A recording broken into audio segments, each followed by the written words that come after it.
Hello students, welcome to our YouTube channel and हम यहाँ पर बात करने वाले हैं आपकी कंटेम्प्ररी वर्ल्ड पॉलिटिक्स का जो चैप्टर है एनवायरनमेंट एंड नेचुरल रिसोर्स का। एक बहुत ही इंपॉर्टेंट टॉपिक है यहाँ पर हमारे सामने, India's stand on environmental issue.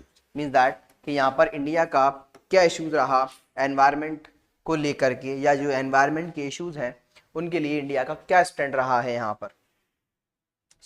हम यहाँ पर देख लेते हैं, लिखा है India stand on environmental issues. तो इंडिया का यहाँ पर क्या कहना है एनवायरमेंटल इश्यूज को लेकर के। India sign and ratified the 1997 Kyoto Protocol. और इंडिया ने यहाँ पर क्या किया, साइन किया और रेटिफाइड किया क्योटो प्रोटोकॉल जो था 1997 का, उसको अगस्त 2002 में क्या कर लिया, उसको यहाँ पर उन्होंने ज्वाइन कर लिया। इंडिया चाइना, और हम बात करें यहाँ पर इंडिया चाइना और दूसरी डेवलपिंग कंट्रीज जो हैं, इंडिया चाइना और जो दूसरी डेवलपिंग कंट्रीज हैं उनको यहाँ पर क्या रखा गया, बाहर रखा गया। एग्जेम्प्ट का मतलब होता है बाहर रखना। यहाँ पर इनको बाहर रखा गया। क्यों? क्योंकि यहाँ पर ये डेवलपिंग कंट्रीज हैं, इंडस्ट्रियलाइजेशन में चल रही हैं और इनका जो इमिशंस है अभी इतना नहीं है जितना डेवलप्ड कंट्रीज का रहा है, उतना नहीं है, इसलिए इनको एग्जेम्प्ट रखा गया। किससे? क्योटो प्रोटोकॉल से। Because their contribution to the, और हम बात करें यहां पर जो इनका कॉन्ट्रीब्यूशन है to the emission of greenhouse gases, जैसे कि मैंने आपको बताया इनका जो इमिशन है किसमें, ग्रीन हाउस की गैसेज में, ग्रीन हाउस की गैसेज में। अब ये पर्टिकुलर ग्रीन हाउस गैसेज क्या करती हैं, ये ग्लोबल वार्मिंग बढ़ाती हैं। इससे क्या होती है, ग्लोबल वार्मिंग जो है, आज वर्ल्ड में जो दिन पे दिन ग्लोबल वार्मिंग बढ़ रही है उसका मेन जो रीजन है वो क्या है, वो ग्रीन हाउस गैसेज का बढ़ना है। यहाँ पर जो ग्रीन हाउस गैसेज हैं ड्यूरिंग द इंडस्ट्रियलाइजेशन पीरियड, कब? इंडस्ट्रियलाइजेशन पीरियड में, मतलब ये जो लोग हैं इंडिया या बात करें चाइना या फिर जो डेवलपिंग कंट्रीज हैं उनमें, वो क्या कर रहे हैं कि उनका वो भी चल रहे हैं industrialisation period. That is believe to be causing, इसलिए यहाँ पर इस चीज को यहाँ पर ये बात रखी गई, ये चीज सोचने वाली है कि today's global warming and climate जो चेंज है वाज नॉट सिग्निफिकेंट। कहीं ना कहीं कि जो ये जो डेवलपिंग कंट्रीज हैं उनका भी इतना इमिशन नहीं है कि आज के टाइम पे जो ग्रीन हाउस गैसेस का जो पर्टिकुलर बढ़ना है या कार्बन का जो इमिशंस है उसमें इनका इतना योगदान नहीं है। आगे बात करेंगे। However the critics of the Kyoto protocol point out that, और जो क्रिटिक्स हैं, याद रखें कौन लोग हैं, क्रिटिक्स का मतलब होता है आलोचक, जो आलोचना कर रहे हैं। आलोचना करने वाले क्या कह रहे हैं भाई कि बहुत जल्द, क्या बहुत जल्द इंडिया चाइना और जो दूसरी डेवलपिंग कंट्रीज हैं वो कहां किस लाइन में खड़े दिखाई देंगे, वो यहाँ पर डेवलप्ड देशों की कतार में खड़े दिखाई देंगे। मतलब वो कितना इमिशन कर लेंगे कि जितना डेवलप्ड कंट्रीज कर चुकी हैं उतना ही इमिशन कर लिया होगा इन लोगों ने। China along with other developing countries will be among the leading contributors to greenhouse gas emissions। क्या होंगे? लीडिंग कंट्रीब्यूटर्स होंगे किस चीज के? ग्रीन हाउस गैस के इमिशंस के। और जब G8 की मीटिंग हुई थी जून 2005, याद रखें जून 2005 में जो यहां पर मीटिंग हुई थी G8 की, उसमें यहां पर क्या हुआ कि India pointed out that the per capita emissions rates, India ने यहां पर इस चीज को याद दिलाया कि जो पर कैपिटा एमिशन रेट जो है किसकी, डेवलपिंग कंट्रीज की, पर कैपिटा जो इमिशन रेट है डेवलपिंग कंट्रीज की वो यहां पर कैसी है, are a tiny fraction of these in the developed world. क्या कहना चाह रहे हैं यहां पर कि यहां पर अगर बात कर ली जाए कि जो इंडिया का जो ग्रीन हाउस गैसेस का इमिशंस है, इंडिया का जो ग्रीन हाउस गैसेस का इमिशंस है वो कितना है कि जो डेवलप्ड कंट्रीज हैं उनकी अगर बात कर ली जाए तो बहुत कम फ्रैक्शन में दिखाई दे। कैसे दिखाई देगा? बहुत कम फ्रैक्शंस में दिखाई देगा। फॉलोइंग द प्रिंसिपल ऑफ, और यहां पर किस चीज का principle? Of common but differentiated responsibilities. और हम बात करें यहां पर किस चीज को फॉलो करते हुए कि common but differentiated responsibilities. India ने यहाँ पर पहली बात, इंडिया ने इतना इमिशन नहीं किया। कहाँ कह रहे हैं, G8 की जो मीटिंग हुई थी 2005 में, यहाँ पर इंडिया का स्टैंड है कि इंडिया ने, अगर हम बात करें कि हमने कार्बन का इमिशन भी किया है तो कितना किया होगा, अगर डेवलप्ड कंट्रीज के हमसे अगर कंपैरिजन किया जाए तो बहुत थोड़े फ्रैक्शन में किया होगा। और इसी के साथ साथ यहाँ पर उसका कहना है कि यहाँ पर हमने किस बेस पर, हमने तो क्या किया, कॉमन बट डिफरेंशिएटेड रिस्पॉन्सिबिलिटीज के बेस पर, कि जो एक साझी संपदा है उसके बेस पर हमने क्या किया, हमने यहाँ माना क्या, कॉमन बट डिफरेंशिएटेड रिस्पॉन्सिबिलिटीज के बेस पर India is of the view, India का क्या व्यू है, इंडिया का यहाँ पर व्यू है कि जो मेजर रिस्पॉन्सिबिलिटी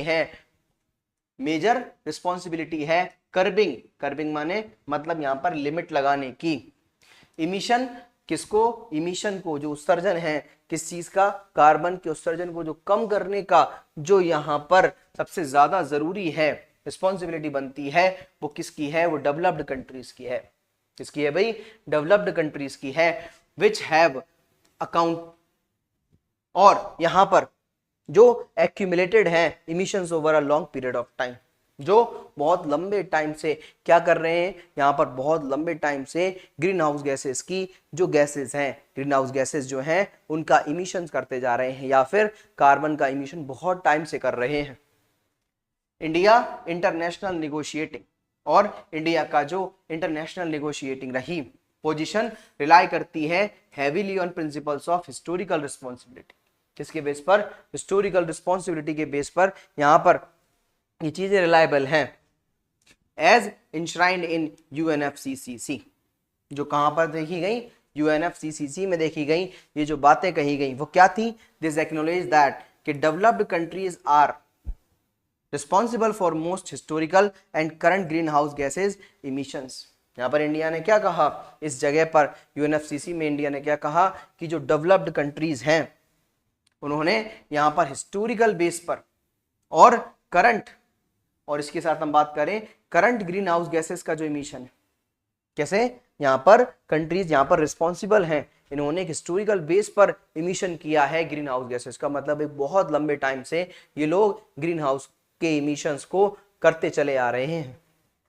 एंड हम बात करें एम्फेसाइजेस दैट इकोनॉमिक और जो सोशल डेवलपमेंट है are the first and overriding priorities of the developing countries party.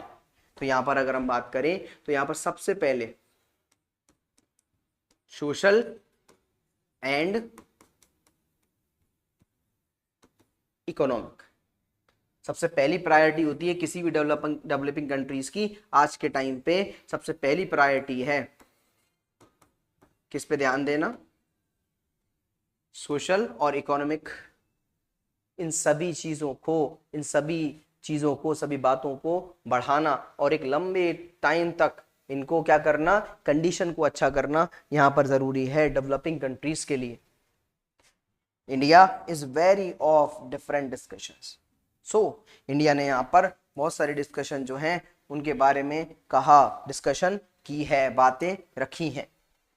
सो जैसे कि हम बात कर लें with in UNFCCC about introducing,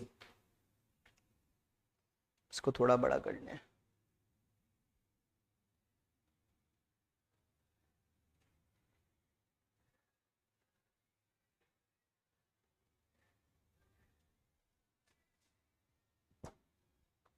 so within UNFCCC about introducing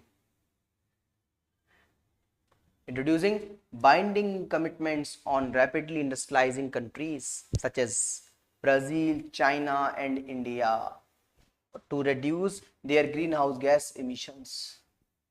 और हम बात करें जैसे कि UNFCCC में कहा गया, यहाँ पर इसमें यहाँ पर ये बात कही गई कि इनको क्या करना चाहिए, अपने ग्रीन हाउस गैसेस के इमिशंस को कम करना चाहिए।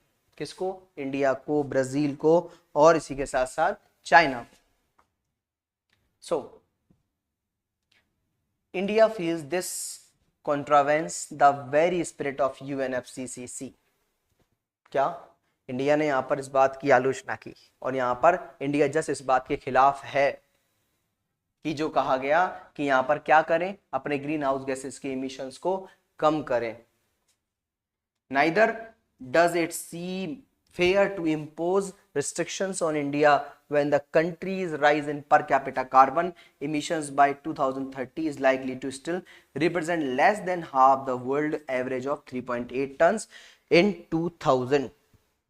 और हम बात करें कि 2030 तक की बात चल रही है, 2030 तक की, क्या कहा जा रहा है कि हमारा, अभी तक हम बात करें, देखें 3.8 टन्स, क्या कहा जा रहा है, देखें अभी 2030 तक की बात की जा रही है, तो ये क्या कह रहे हैं, 2000 में जो हमारा इमिशन है 3.8 टन तक रहा है, क्या 3.8 टन तक रहा है, जो कार्बन का जो इमिशन है वो 3.8 टन तक रहा है, और 2030 में कितना होगा, इसके हाफ का, इसके हाफ का, इसका अगर हम हाफ कर लें तो 1.9 होता है, तो अगर हम बात करें इसका भी कम होगा, मतलब अप्रोक्स 1.6।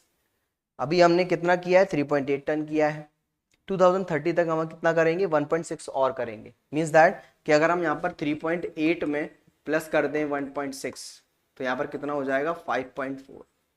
मतलब हम कहाँ तक पहुंचेंगे, 5.4 टन तक ही पहुंचेंगे। कब, 2030 में। The Indian government is already participating, और इंडियन गवर्नमेंट जो है वो क्या कर रही है, वो ऑलरेडी पार्टिसिपेटिंग कर चुकी है, किस चीज में, देख लेते हैं।